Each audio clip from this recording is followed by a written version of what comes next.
Layla Shaver, your favorite compliance nerd, and I'm here to talk to you about 2024 examination priorities for the SEC. Yes, every year, every beautiful year, the SEC lets us know what is it they're gonna be looking at this year. We get a little glimpse into the magic 8 ball and get to shake it and see what are we looking at here. All right, let's start. First, they're gonna be looking at the duty of care and duty of loyalty, and you're like, Layla, that's a bunch of duty. Ah, I hear you. But what this means is you have to prioritize best interests of your clients over your own interest. So the last few years, we've seen a lot of opportunities for investment advisors to act as solicitors, to refer business to other independent advisors, to be compensated as brokers, as insurance agents. Hell, if you are managing a private fund and you're getting compensated as a general partner, or you're helping disperse documents as part of an SPV and you're getting a payment for that. You as the financial advisor have several different activities that you're engaged in that are compensated, correct? And that creates conflicts of interest. So when the SEC says they're focusing on your duty of care and duty of loyalty, what they're saying is we're looking at whether you're being a fiduciary. Are you acting within the best interest of the client? And acting within the best interest of the client means you're disclosing all conflicts of interest, you're disclosing all sources of compensation, and you're mitigating any of those conflicts so that your client going into the relationship with you understands all of the baggage that comes with you and is able to make a good decision as to whether or not to work with you. So that's a big area of focus for the SEC. The SEC is looking at complex products, high cost, illiquid products, unconventional strategies. They want to know what is the crazy shit you're doing and why, how you're documenting your conflicts of interest, your risk factors, and whether or not your clients understand what crazy shit you're doing with them. Yes, I'm talking about those of you who are doing crypto-based strategies. I'm talking about those of you who are providing advice to clients on alternatives, on products or securities that don't have a readily investable market, right? Who are thinly traded. These are things that the SEC is looking at. They want to know how you're evaluating whether these products are in the best interest of your client. What information are you collecting? Are you looking at tax returns? Are you looking at holdings elsewhere? Are you getting letters from CPAs? Are you documenting their investment objectives, their liquidity needs, their time horizon, their risk tolerance? You know, the shit you should be doing, yeah, they want to make sure you're doing it. They want to look at whether or not you're making the assessment between the cost and risk and the benefits to the client. They want to look at whether you're doing, what's that thing called? Best execution. Yes. Are you putting them in a custodian that's giving them the best price? Or are you putting them in the custodian that's giving you a little something and maybe a little bit of a higher price to the client? So they want to make sure you're doing your best execution analysis. Again, all within this umbrella of, are you acting as a fiduciary? Now, of course, your compliance program. Let me tell you something. You go to the SEC website and you go pull up every single litigation release. Every single litigation release ends with, they failed to implement policies and procedures to catch this wrongdoing. That's like the catch-all. So of course they're looking at your compliance program. So they want to look at your programs and consider the business aspects, compensation structure, services, and market risks. They want to see an emphasis on fiduciary obligations and assessing conflicts created by business arrangements or affiliations. When you hear arrangements, think you're working with a TAMP, think I'm a promoter / solicitor, think I'm a broker, insurance agent, and financial advisor. So these firms that are allowing all these different kinds of activities to happen, whether it's through the firm or as outside business activities, the compliance manual has to speak to it. Let me tell you, I've been through dozens and dozens, if not hundreds, of SEC exams, and let me tell you, they are sick and tired of policy. All your manuals, here's our policy. Here's the reference to the code and the regulatory information. But there's no damn procedure. If I'm your advisor and I just did a trade error, I should be able to turn to the page in the compliance manual on trade error and know what the hell to do next. So many of you lack the procedure part of your compliance policy and procedure manual. So they're reviewing that. They want to see these specific policies and procedures in there. And they don't want to see a template. They want to see specific sections that are based on your business and your business activities. What else is the SEC looking at? Oh, remember that little rule that came out a couple years ago? I don't know, the marketing rule? Yes, they're looking at your marketing practices. They're looking at whether it conforms with the rule and follows guidance that's been issued on the rule. They're looking at compensation arrangements, again, your fiduciary obligations, and they want to see how you're maximizing your revenue.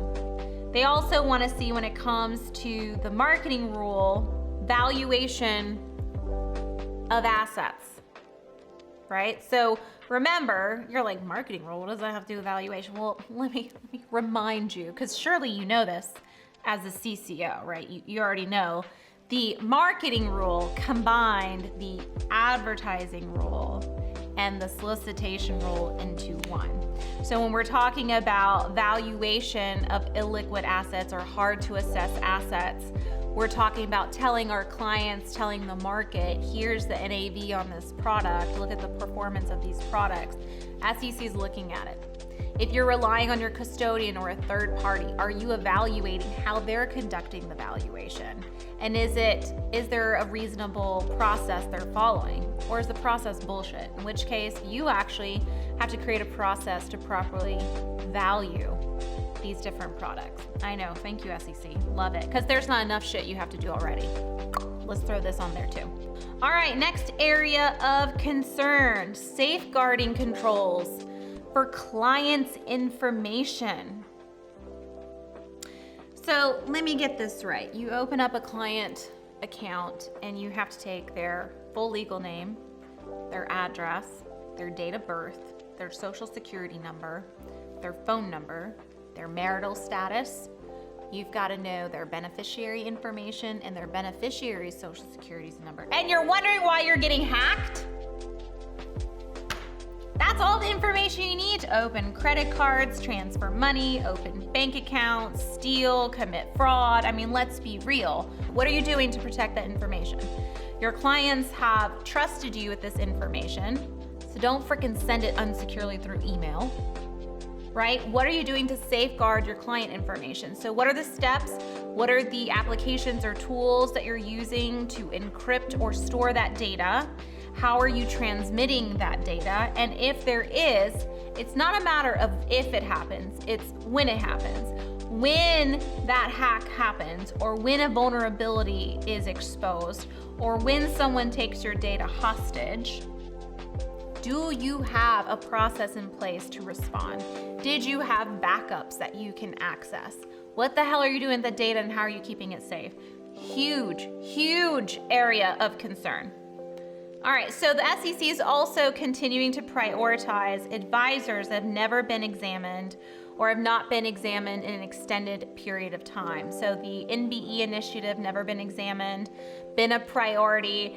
The last few years, they've made quite the dent in making sure firms that had never been examined before receive their first examination. Those of you who are newly registered know that within the first 24 months of your registration, you will be getting an examination from the SEC. And for those of you who have not been examined in some time, it's coming.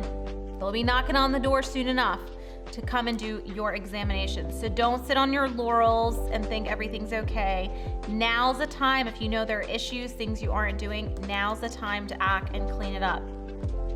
For For those of you who are advisors to private funds, there is a particular interest and focus on private funds right now. Why? Because, well, frankly, there's a lot of information you don't have to provide.